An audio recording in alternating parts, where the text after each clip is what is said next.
bayramının özünə məxsus adətləri ölkəmizin bəzi bölgələrində bayramdan sonra da davam edir. Belə ki, hər il bayramdan 13-14 gün sonra səməni atdı mərasimi keçirilir. Əksər Quballılar Novruzda cücərdilən səmənini bayramdan 2 həftə sonra axar suya atırlar. Sakinlər arasında səməni atdı adlandırılan bu mərasim Qudiyal çayın Quba şəhəri ərazisindən keçən hissəsindəki körpüdə təşkil olunur. Mərasimə qatılanlar niyyət edərək bayram səmənlərini axar suya atır, arzularının həyata keçməsi üçün dua edirlər.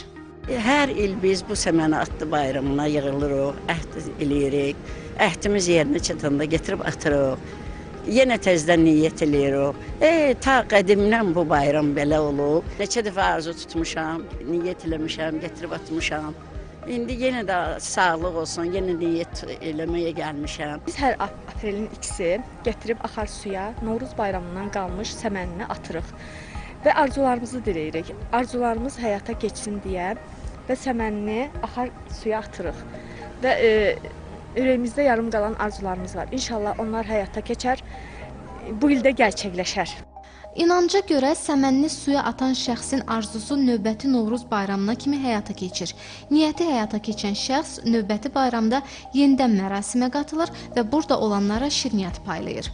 Bu il bayramdan qalan səmənlərini atmaq üçün Bakıdan Qubaya qonaq gələnlər də var. Bakıdan gəlmişik, Yasamaldan. Biz eşitdik ki, belə bir gözəl adət-ənənə var. Yəni, biz yığışdıq ki, məsələn, arzularımız var ürəyimizdə, arzularımız Çin olsun. Biz gəldik ki, görək, yəni, bu, necə deyim, bunu bir yoxlayaq, bir görək ki, bu arzumuz yerinə yetsin. İnşallah, arzum yerinə yetirilsə, gələn ildə gələrəm. Quba rayonu vətəndaşıyam, burada yaşayıram. Ata-babadan elimizin, obamızın adəti var. Dumba deyən əraziyə gətirib səməni atılır, arzu dilək olunur. O arzusuna çatandan sonra da gətirib şirini paylanırlar bütün buradakı insanlara. Mən arzuma keçən il dilə edib gətirib çatdım. İnşallah gətirib indi şirini paylayıram oğlum. Arzu tükənməzdir də, arzu sonsuzdur, arzular qurtarmır.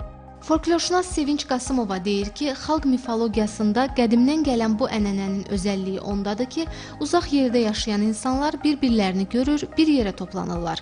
Çayın sahilinə gəlib axar suya baxmaq, təmiz hava qəbul etmək özü də bir sağlamlıq, stressdən uzaq olmaq deməkdir. Eyni zamanda bu həm də xalqımızın səməniyə olan dərin rəğbətindən irəli gələn bir mərasimdir. Bayramdan 14 gün keçəndən sonra aprelin ikisi bir çox bölgələrdə, Qubada, Lənkəranda, Qusarda, Xaçmazda insanlar çay kənarına gələrək saralmış olmuş səmənini arzu niyyət edərək suya atırlar və arxasınca şəkər atarlar. Tək səməni deyil, məsələn su çərşəbəsində qızlar saçlarını keçirib suya axıdırlar ki, bütün arzu niyyətlərinə hasil olsun. İnsanlar da inanaraq səməniyə olan sevgidən də, hörmətdən də onu suya axadaraq inanardılar ki, arzu niyyətləri hasil olacaq. Bu adət Qubada uzun illərdir ki, qorunub saxlanılır. Son illər isə Qudiyal çayının üzərindəki körpüdə səməni atdı mərasiminə tək Quballar yox, ətraf rayonların sakinləri də gəlirlər. Mərasim təkcə səməni atmaqla bitmir. Burada nəzir deyib sədəqə paylayanlara da rast gəlmək mümkündür. Gülnar Elqar qızı, Elçin Qurbanov, Zahir Həşimov, Telesəhər.